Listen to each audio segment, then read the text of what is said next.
I've learned my lesson that I need to get help. What I realized is I'm the bottleneck. Through many stages, people have said I'm crazy. I was crazy to leave a vice president position. That was the first time I felt fear in this journey.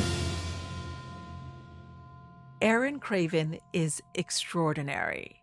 Imagine this. You're in your 40s, you have a very, very successful career, like you are doing well, and then you stumble upon this revolutionary technology to support women in their pelvic floor health.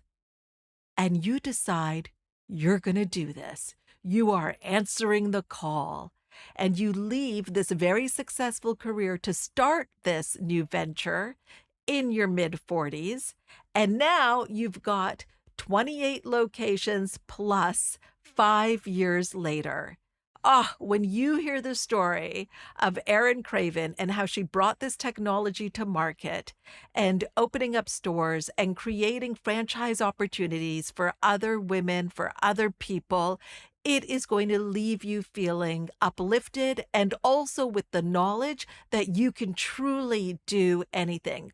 Was it easy? No. There were some things that happened along the way that may have taken me out if I was her. Welcome to Possibilities with me, Hina Khan. I'm a former psychotherapist, peak performance mindset coach, and I help you create a life you love through ease, joy, and fun. This episode was filmed in a 2-part series at Verity Club in downtown Toronto in front of a live audience. And prior to this, we had interviewed Lisa Matam. Enjoy.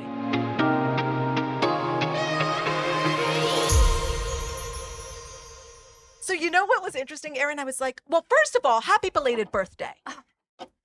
It's been a couple months now, but... Well, happy belated birthday because she turned 50. 50. 50. Welcome. Owning it. I am 55.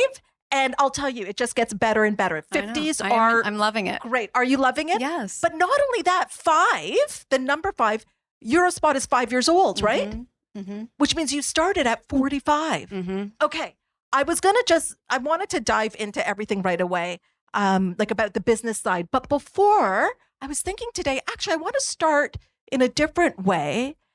I want to know more, Erin, about you growing up and being the oldest of 6 siblings. Oh my God. Yeah, because I imagine that has played into your leadership and into your journey. It's made a difference in how you grew up. Can you tell us a little bit about that? Again, thank you for having me as well. And that's a really big shoe to fill after that first speaker with Lisa. So I'm the oldest of 6, 5 girls, 1 boy. And I always joke that they were my first employees. That's definitely where I learned leadership, for sure. And I hated it growing up. I'm not going to lie. I really did not enjoy growing up the oldest of 6. It was a ton of work. But I know now it made me hyper independent and led me to be the person that I am today. And I work with 2 of my sisters today. Really? Yes. They're on my team. My dad is our fractional CFO. Like, it's become this big family affair, right? So I love it now. I would never change it. I'm so grateful now. But growing up, it was tough. But a funny story. So I practice manifestation before I even knew what it was. When I was a child, this is like how I lived my life. It wasn't until about 2007 when I was like, oh, there's a name for what I've been doing my whole life. I had no idea. Like, that's how I got a Cabbage Patch doll in 1982. Like, I'm not kidding. I visualized the whole thing and it just showed up. And so I would say to my family growing up, I don't like living here. I hate being the oldest of 6. It's so much work, blah, blah, blah. Like, when my mom said she was pregnant with number 4, I packed a suitcase and no, I was 6 years. I was 6. You were done. I remember packing the suitcase and I was like, you guys suck. I'm out of here. I can't believe you're doing this to me again. And there was 2 more after that. But no, so I used to say, when I'm 18 and I'm out of this house, when I'm 18 and I'm out of this house, when I'm 18 and I don't live here, I spoke that into reality. And the universe has a great sense of humor, guys, because at 18, I found myself pregnant. Really? Yes. And I started my adult life like that. Wrote my last high school exam on June 26th, 1993, had the baby that night. Started university 8 weeks later, brought him to class with me. Yes, I have a 31-year-old son. I'm 50. So the universe was like, okay, here you go. You want out of that house at 18, here you go. Yeah. So like, watch what you ask for, because it works. Best thing that ever happened to me. I adore being a mother. I have 4 kids, but yeah, hilarious story. The universe works in interesting ways. Erin, can you take us back to that time of finding out that you were pregnant and what that was like for you?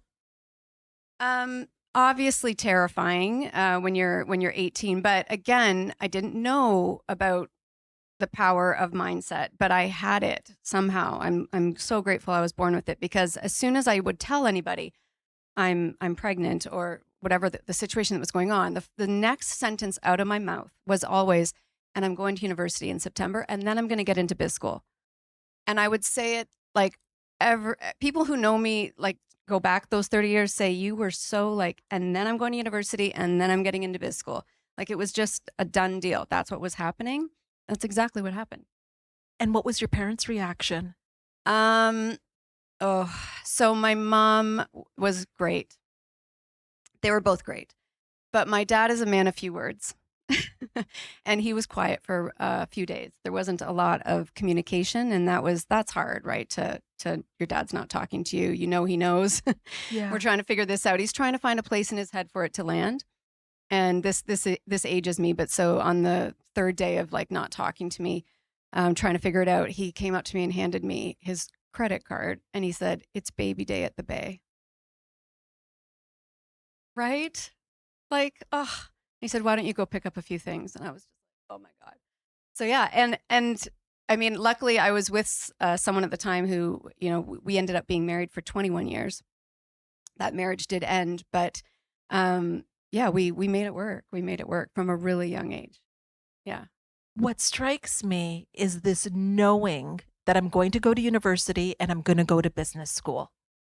So you never wavered in that. Not a doubt. Not a doubt. Not a doubt. And so tell us a little bit about the life that you created for yourself professionally, because you went to university, you went to business school, and you've been working with some of the top companies.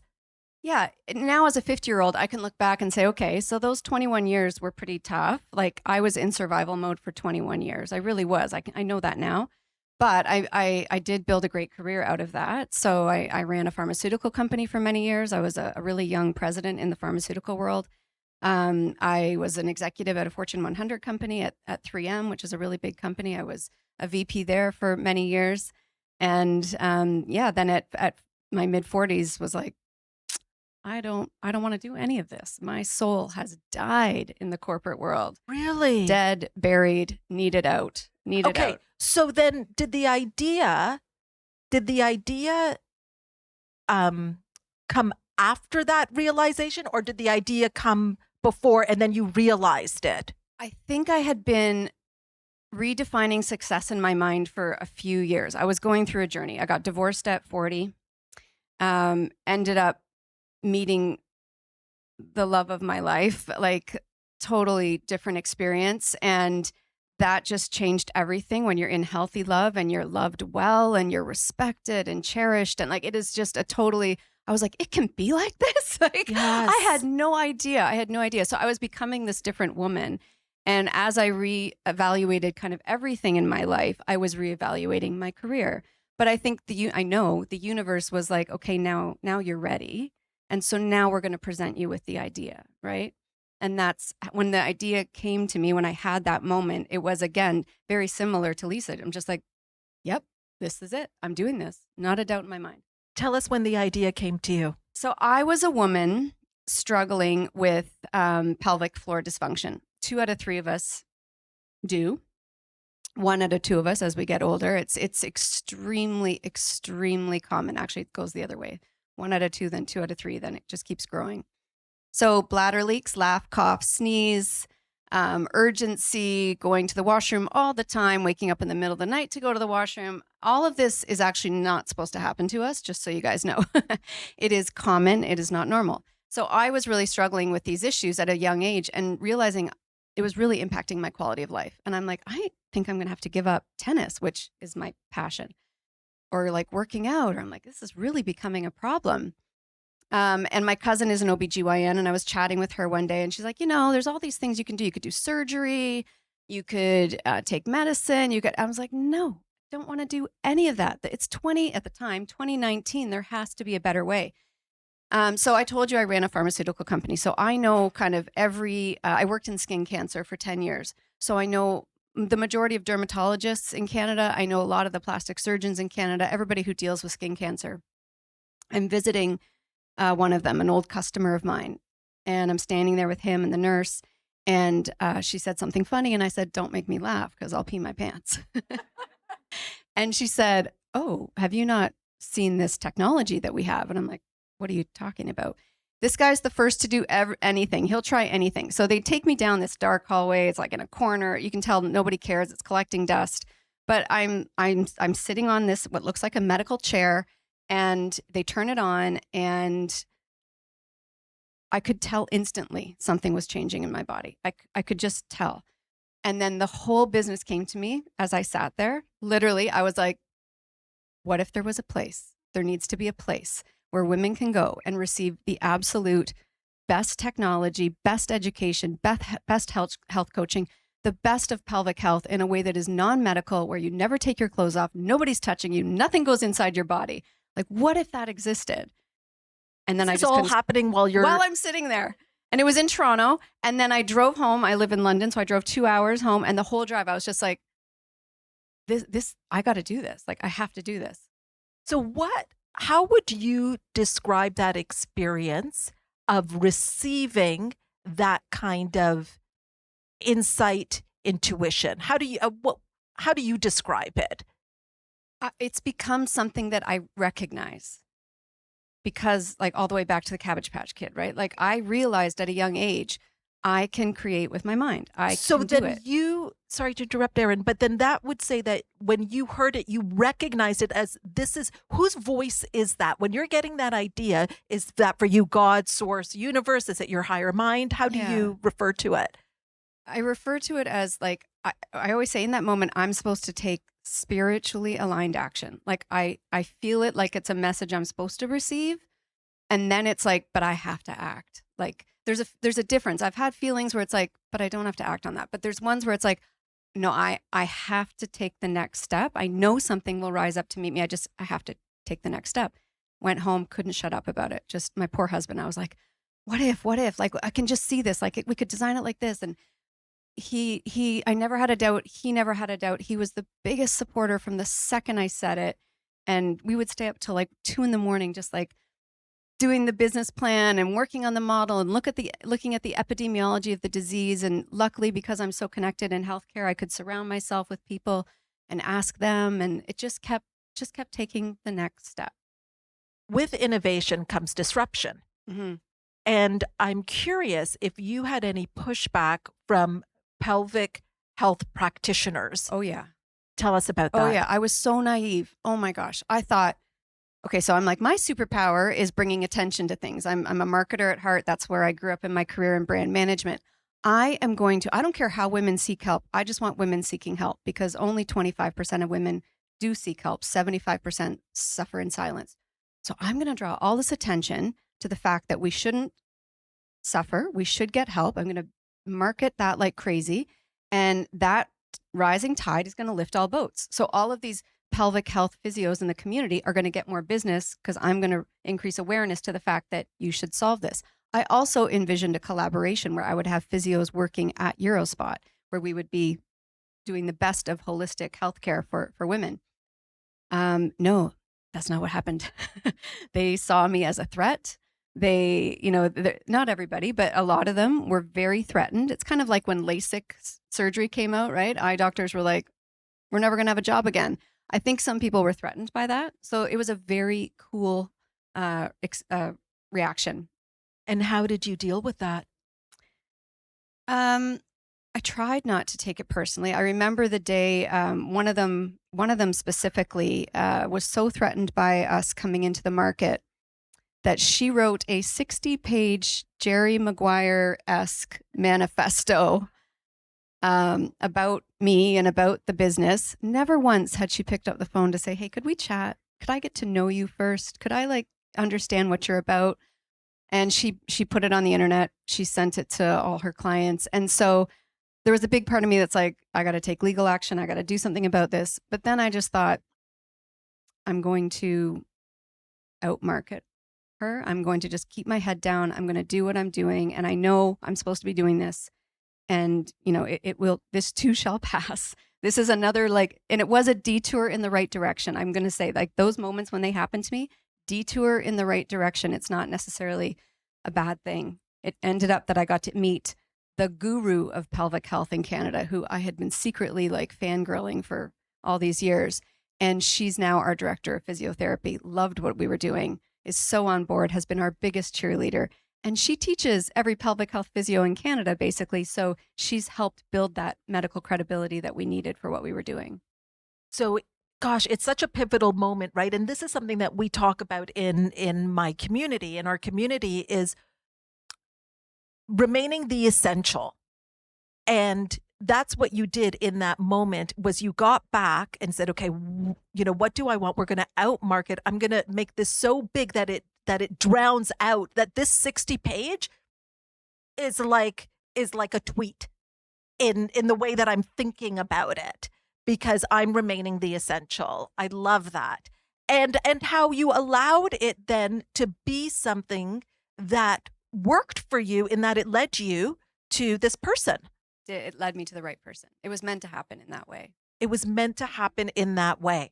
So you've opened your first location in 2019 in London, Ontario. Can you take me back to what that was like? I mean, everyone who's an entrepreneur, you know, your first client, your first booking, your first, like, everything is so magical and you're just so excited, right? And I really hadn't had doubt at all. I really had just stayed so positive about it. Completely magical experience.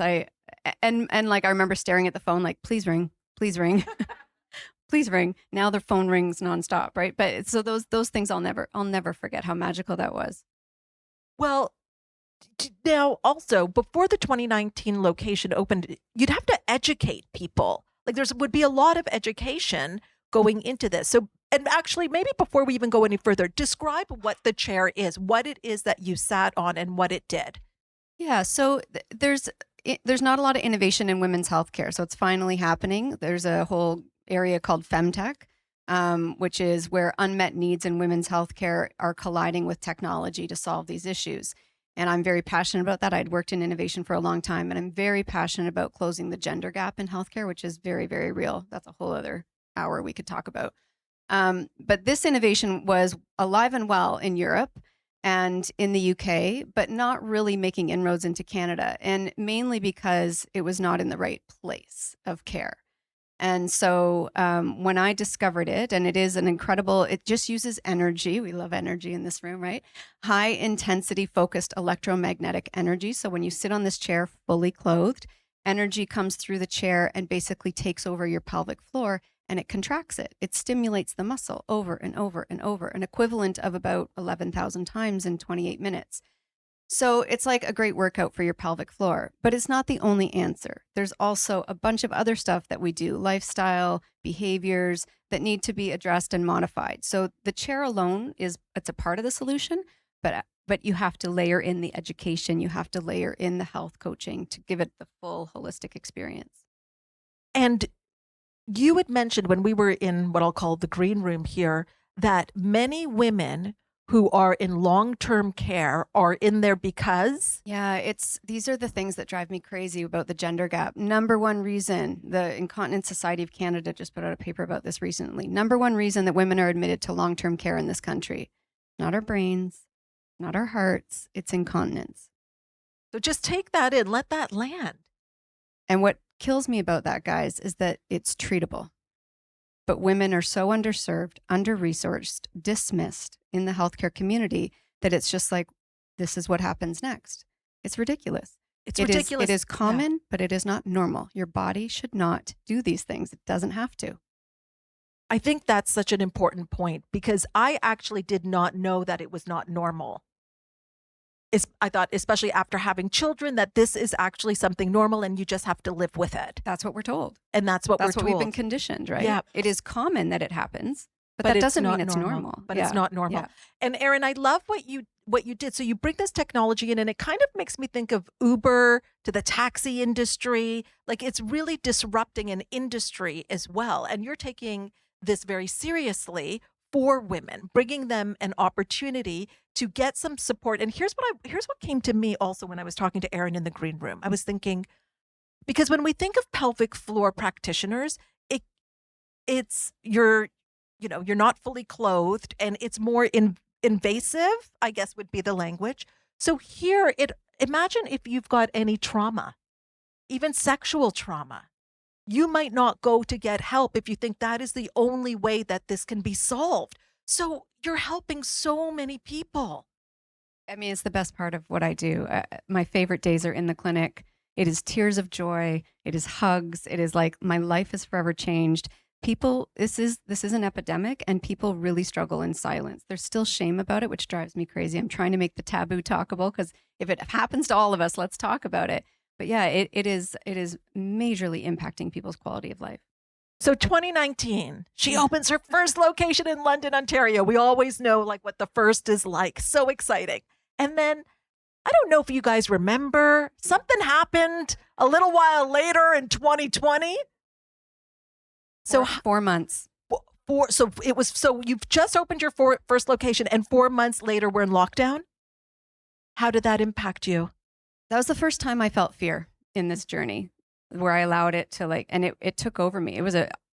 I'm a pretty confident person. I have a lot of courage. This was the first time where even my husband was like, I've never seen you like this. Like it was Really? it was terrifying. It was terrifying. What did your husband see? What did fear taking over look like for you? Anxiousness it was a new feeling for me.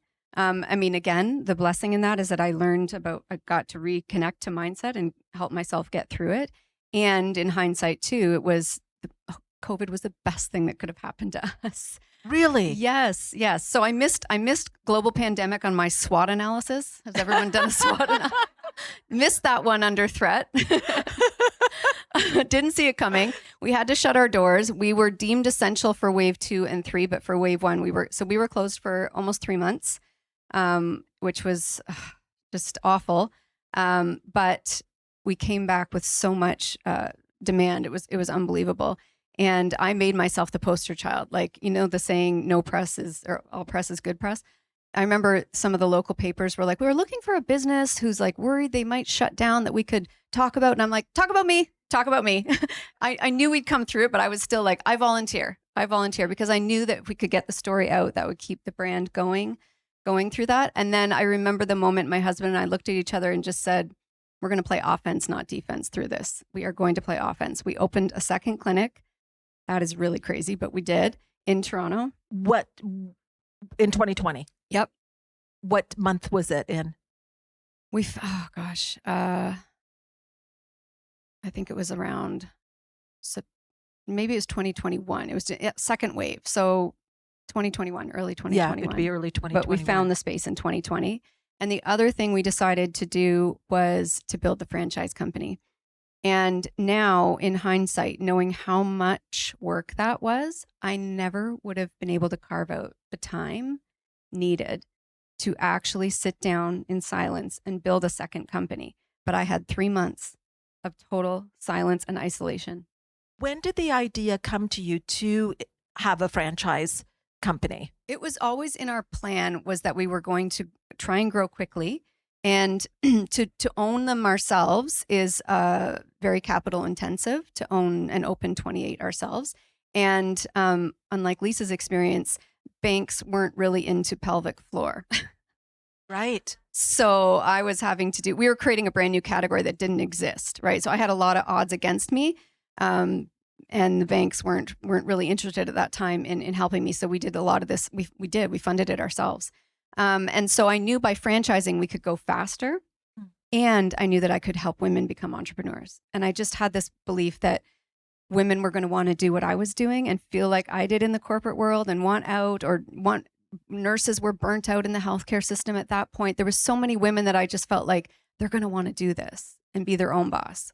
And is there any story that really sticks with you from a franchise owner? Oh my God, so they're all like Yeah. I love our franchise partners. It's incredible.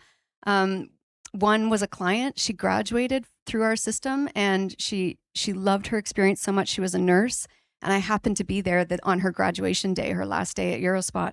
And I introduced myself, and she said, "You know, you really should franchise." And I said, "We did, we do." Yeah. And she's like, "I want to do this." And so she's now like left the healthcare world where she was so burnt out. She owns her own business. She is crushing it. Like she's absolutely crushing it. There's a husband and wife team out west who had been successful entrepreneurs already. They had built an incredible company and exited it. And they were in a very good financial position, and they are just such lovely human beings. They said, "We just want to do something going forward that really helps change people's lives." And so they now own 4. They own Yes, 4. incredible Wow. family. They have 7 children. They own 4 Eurospots out west, and they are changing people's lives every single day. Oh my gosh. Yeah. That's the best part of what I do is helping these women become their own boss. It's amazing. Well, you're changing, that's a generational thing that you're changing Mm-hmm.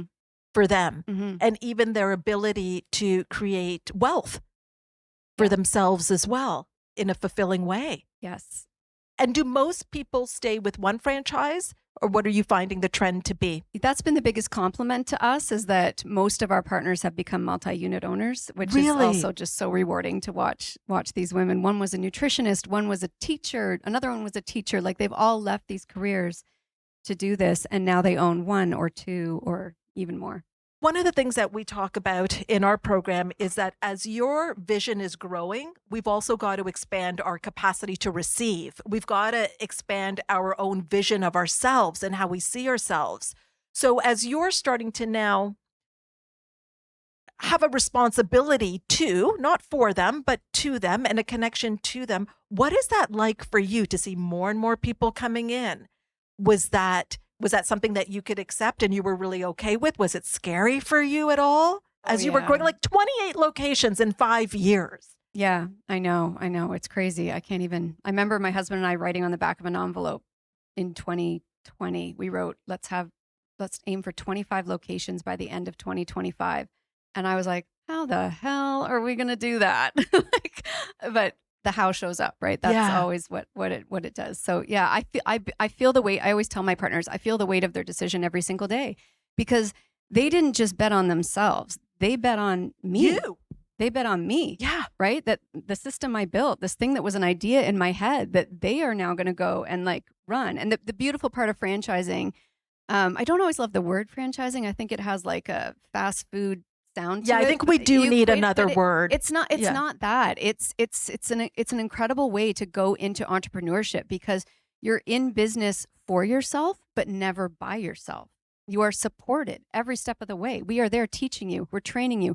We're helping you with the marketing. We're doing all of this for you. And then you have this circle of other franchisees with you, partners who are doing the same thing. It's like this community that is really, really special. And as you're growing, then you've also got to grow, like internally, to be able to manage all of these new franchise partners, new locations. Life is going to life, things happen. Was there ever a time that you can think of in the last 5 years, Erin, where you thought, why did I leave my job? Have you ever had a why did I leave my job? Or like, this feels really, I'm having a mini egg moment if we think of Lisa. I love mini eggs, so I totally related to that. I have never said, why did I leave my job? Because I knew that chapter was done. I knew it was done. But have I thought, oh my God, this is a lot?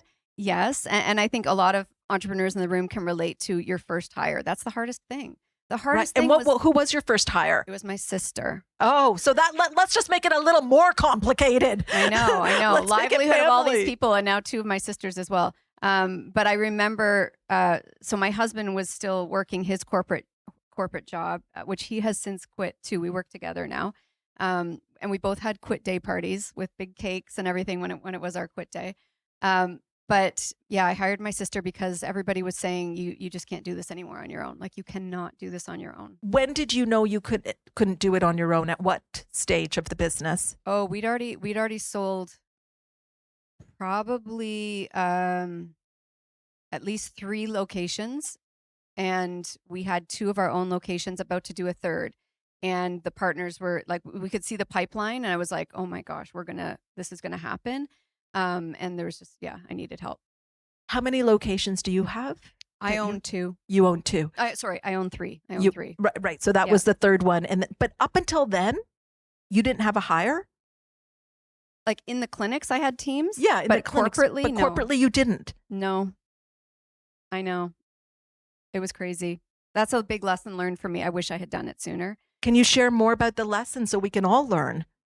Yeah, and I've talked to you about this, Yes. like even like outsourcing Christmas, right? Like I've Yes. learned my lesson that I need to get help. You can't Yes. do this all on your own. And when I finally did it, what I realized is I'm the bottleneck. Like as soon as I got out of the way and let people do what they're great at, like one of the big ones was I hung on to marketing. I hung on to it for dear life because I'm a brand manager. That's what I love to do.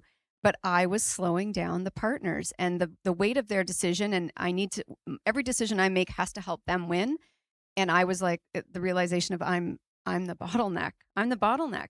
Once I got a marketer in place and got over the financial impact of that decision, which you think, oh my God, I can't afford to bring somebody on. Are you kidding me? Like, I just can't do that.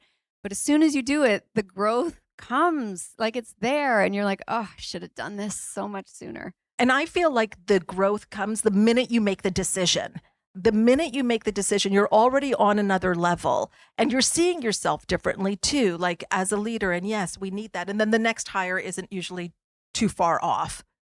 Yes. And my advice would be also don't be afraid to contract. Like you don't need to go all in on somebody 100%. I started with a fractional person in marketing and then realized, no, I need a full-time person. So we did do that, but I have a fractional CFO. I have a fractional CTO now that I just hired.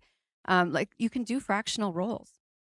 I want to know how moving on this dream when you I just see it. I just see it.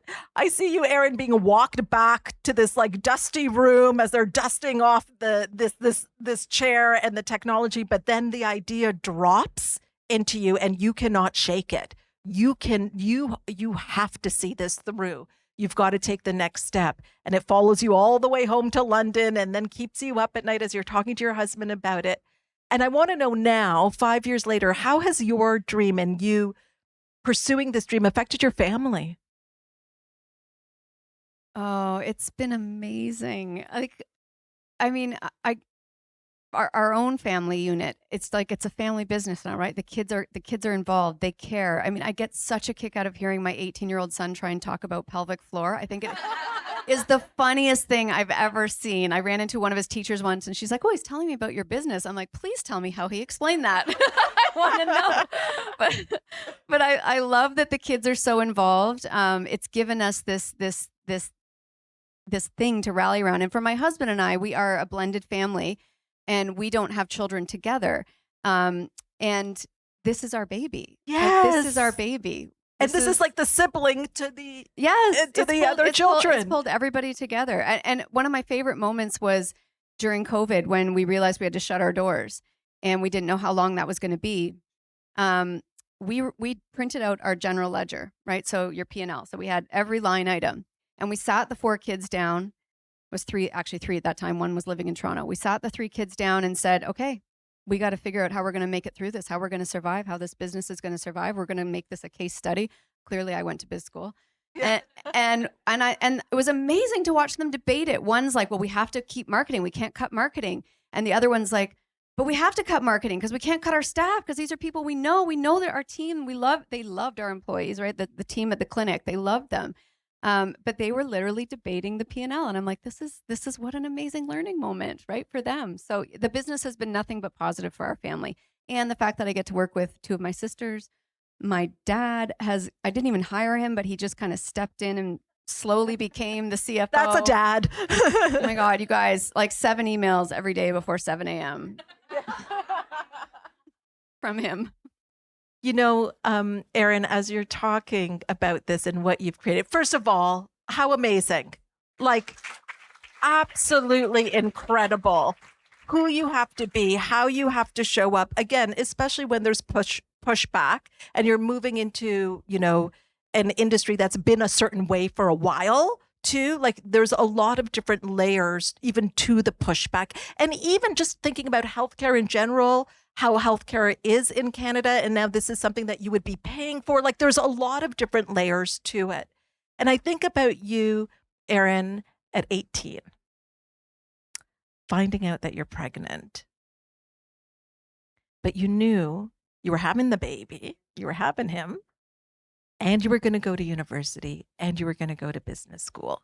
If you could right now say something to Erin when she found out that she was pregnant, what would you tell her? Just keep taking the next step. Like, just keep taking the next step. There's a plan. There was a clear, now that, hindsight is 2020, right? But when you look back, there was a plan for her. And, she kept her blinders on. There was a lot of people throughout many journeys of my life that have said, you're crazy, right? But, like think about having a baby that young, right? Your girlfriends, you learn who your true friends are. But I remember when my girlfriends started having babies at like a normal age, and they said to me, you never complained. You never told us. And I'm like, you couldn't have heard me. You wouldn't have heard the message back then, right? So through many stages, people have said I'm crazy. I was crazy to leave a vice president position at a Fortune 100 company with the company car and the defined benefit pension plan and the team of 200 and an executive assistant. But the truth is, what I've learned about, I said this the other night to our team, the thing about being crazy is it just means you're right a little bit early. Okay, well, should we just literally drop the mics now? Oh my gosh, can you just repeat that for the viewers? I don't know, it's not my quote. I don't know where it came from, but being crazy is just being right a little too early. Can we give a warm thank you to Erin Craven? Erin, now can you stay and answer some questions? Okay. Let's take a moment. I think we've got some time. Do we have time? Charmaine is the boss. Charmaine, do we have some time? Okay. If you have a question for Erin, anything that I didn't cover about her journey or something that you want to know, raise your hand and we'll pass you a mic. Erin, this has just been incredible. Yes. Is that Hillary over there? Hillary, beautiful. Nice to see everybody not on Zoom. Erin, thank you for your story. So we heard as well, like, not to tell anybody about your dream because you're right too early and you look crazy. But who did you tell about this? Because I've heard either way, don't tell anyone about your dream because the haters are gonna tell you, that you're wrong. And then I hear that you should tell everybody about your dream because it increases your commitment to it and then you get support along the way. So I would just like to hear your take on it. Mine was a little bit different. My journey moved pretty fast from that moment of seeing the business. So that was probably January of 2019. And we did stay pretty quiet for the rest of January and February. But it was like happening, right? We were quickly looking for locations, like it was happening. But I had a big job. And so I had to be careful with what I was saying because I didn't know what I was going to do. Was I leaving my job? Was I whatever, right? I remember the moment my husband said, I can't be the face of a vagina company. So it's going to be you. No, I'm teasing, but it's actually kind of funny and true. I know. But at March break, there's a great story here. I went away with my best girlfriend, who was the only other female vice president at 3M. And we're on vacation together. And I told her on that trip. And that felt like a big deal, right? But I think you got to follow your intuition on who you tell. And I really felt like I needed to tell her. And here's what happened after that. We land on a Sunday night from March break. We get one of those emails that came just to the executives, 7 a.m. mandatory meeting. Never good, right? So Monday after March break, we go in at 7 a.m. and they say 3M, which is at the time 5 massive companies under the 3M umbrella. Each of us run one of them. I run one, she runs one. 3M is moving from 5 to 4 businesses. We're consolidating. So this is what I mean about intuition and just following it. I look at her, just kind of side eye. I went right to my office. I called my husband and I said, we're going from 5 to 4. I'm walking into the president's office and I'm saying, let it be me, because I know he's going to have to get rid of one of us. And so I walked and didn't give it, it's crazy again to do this now that I think back, but I just walked in his office and I said, I know you got to get rid of one of us and I want it to be me. you're crazy. We're not letting go of you. I'm like, no, I'm serious. I want it to be me. And that is how I began negotiating my way out. And I actually basically got paid to leave so that I could then start Urospot. Yeah. So follow your. Tara. Thank you, Charmaine. Tara has a question over here.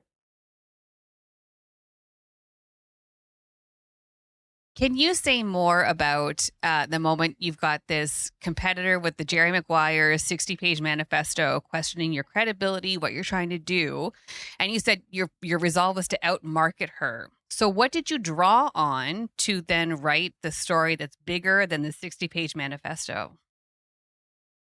I mean, I'm naturally competitive, so I think it just lit a fire in me, and I was really hurt. If I'm being honest, I was really hurt because this is a woman who's never met me.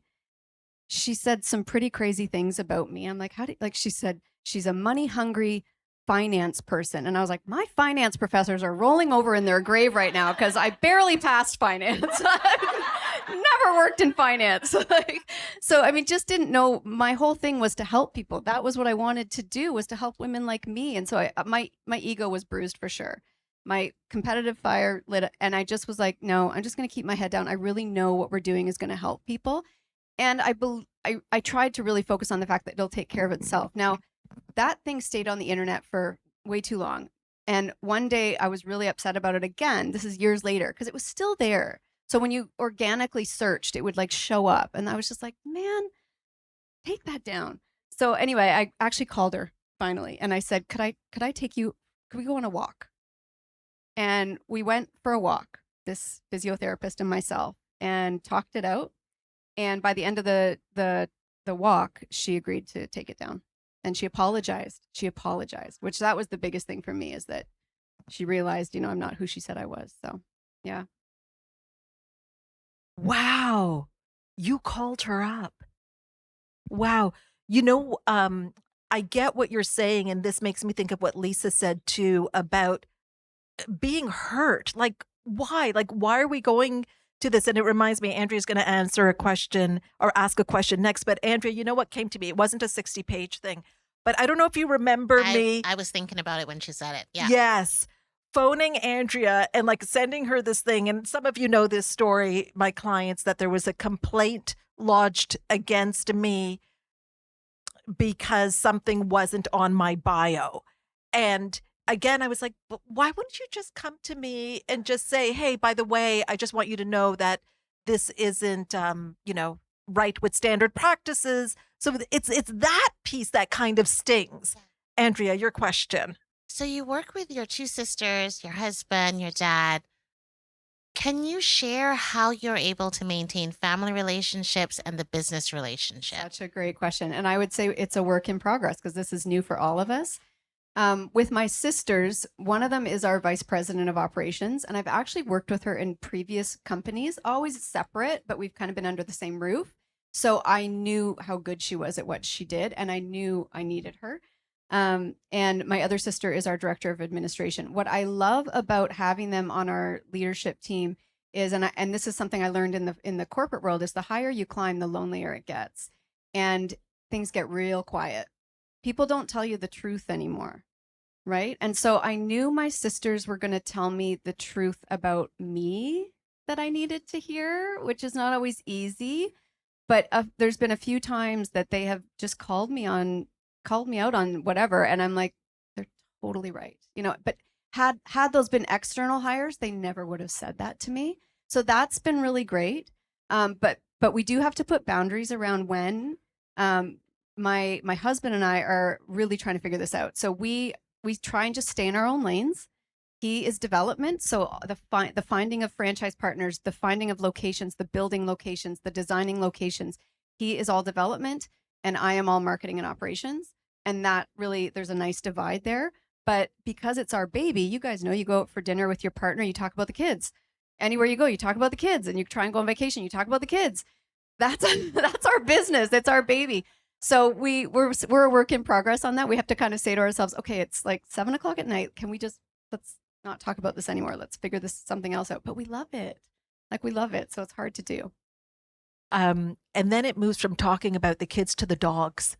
Now we don't talk about the kids. I don't know. Anybody else? We don't talk about the teenagers. We're like, oh my gosh, and Tulip and Bandit. Oh, they're so cute. And then we're, talking about the dogs. I wanted to just share one thing. So here's what happens. And then here's what's going to happen next.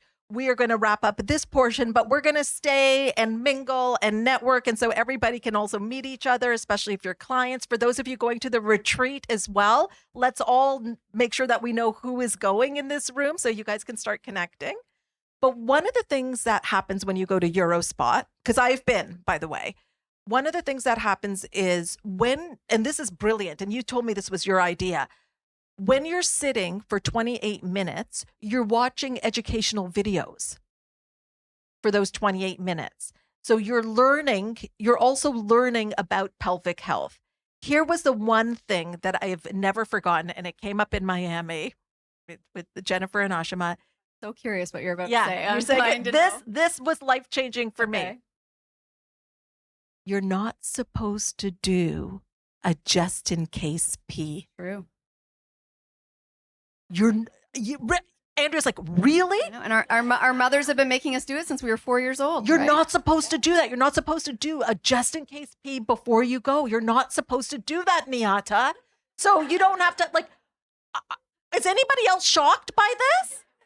Yeah, how many of you were like, well, it's going to start. They say I can't leave the room. I got to do my just-in-case pee before we start. So I stopped doing that, Erin. I'm very happy to hear that. Yeah. I know. And when you pee, it should take a full empty of your bladder is 8 seconds. 1,000, 2, 1,000, 3, 1,000. So those just-in-case pees are sometimes 3 seconds, 4 seconds. If that, it's not right? a full bladder. Yeah. And you're training your bladder to signal you when it's not full. Oh, so we've learned something we're not going to do. What are you saying, Patty? Yeah. That is a take-home message. I have lots. Yes. But but that whole concept though of watching the videos to get education while you're doing it, 11,000 Kegels in 28 minutes. Thank you so much, Erin. I'm so grateful. I remember my mentor Bob saying, I'm grateful for the idea that used me. And I'm so grateful that you allowed this idea to come to and through you and allowed yourself, because we're all vessels, I believe. And that's why I say, what I do is spirituality meets peak performance.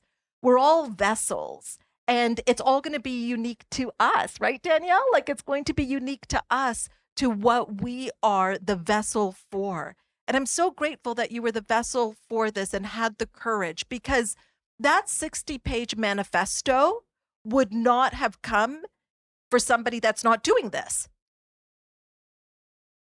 for someone that's not putting themselves out there, for someone who's not disrupting something, and I always say, I've said this, and it was something that I heard too. It's like, we want the trophy, but we don't want the training.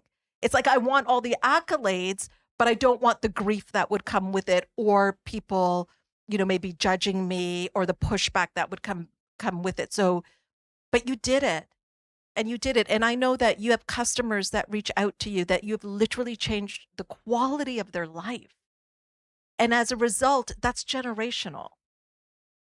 And I just want to say a big thank you to you, because everything I learned from you, and the reason I'm like in thinking to results right now, especially, is because I recognize, I think I'm pretty good with mindset, but we're about to take the business to the next level. We're opening in the UK, we're entering the US, and it's like, I need to level up.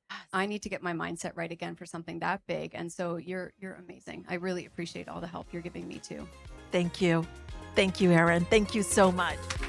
Isn't she absolutely amazing? Oh my goodness. I adore Erin Craven. And if you adored this episode, will you do me a favor and share it with somebody that you think needs to hear this, that you think will love it and be uplifted by it? Also, don't forget to subscribe, download, rate, review, do all the things, and I will see you here next time on Possibilities.